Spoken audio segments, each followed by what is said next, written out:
దక్షిణ భారతదేశపు అతిపెద్ద సిఎస్ఆర్ సమ్మిట్ పోస్టర్ను మంత్రి కోమటిరెడ్డి వెంకటరెడ్డి ఆవిష్కరించారు. నవంబర్ 8న హైదరాబాద్లో ఈ సమ్మిట్ జరగనుంది. దక్షిణ భారతదేశంలో అత్యంత ప్రతిష్టాత్మకంగా నిర్వహించబడే కార్పొరేట్ సోషల్ రెస్పాన్సిబిలిటీ సమ్మిట్కు సంబంధించిన అధికారిక పోస్టర్ను తెలంగాణ రాష్ట్ర రోడ్లు, భవనాల శాఖ మంత్రి కోమటిరెడ్డి వెంకటరెడ్డి హైదరాబాద్లోని తన కార్యాలయంలో ఆవిష్కరించారు. ఈ సమ్మిట్ నవంబర్ 8న హైదరాబాద్లో జరగనుంది.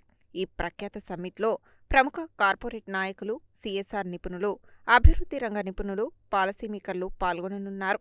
సామాజిక ఆవిష్కరణలు, సుస్థిర అభివృద్ధి, సహకార భాగస్వామ్యాలపై ప్రభావవంతమైన చర్చల కోసం ఇది ఒక వేదికగా నిలవనుందని పోస్టర్ ఆవిష్కరణ సందర్భంగా మంత్రి కోమటిరెడ్డి వెంకటరెడ్డి అన్నారు.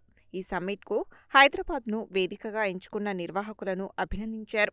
దేశ నిర్మాణంలో సిఎస్ఆర్ పాత్రను ప్రస్తావిస్తూ వివిధ రంగాల నుండి వచ్చిన భాగస్వామ్యాలు సామాజిక ప్రభావాన్ని కలిగించడంలో కీలకమని ఆయన అన్నారు. ఈ కార్యక్రమంలో Prateek foundation CEO Shri Gonareddy, event licensee Eduthotla Vinil Reddy, మాజీ మంత్రి జీవన్ రెడ్డి పాల్గొని ఈ సమ్మిట్ను దక్షిణ భారతదేశ సిఎస్ఆర్ రంగంలో ఒక మైలురాయిగా మార్చాలని తమ ఆకాంక్షను వ్యక్తం చేశారు. ఈ రాబోయే సమ్మిట్లో వినూత్న సిఎస్ఆర్ కార్యక్రమాలను ప్రదర్శించడంతో పాటు ఉత్తమ అనుభవాలను పంచుకోవడానికి, వివిధ రంగాలలో భాగస్వామ్య అవకాశాలను అన్వేషించడానికి ఇది ఒక శక్తివంతమైన వేదికగా మారనుంది.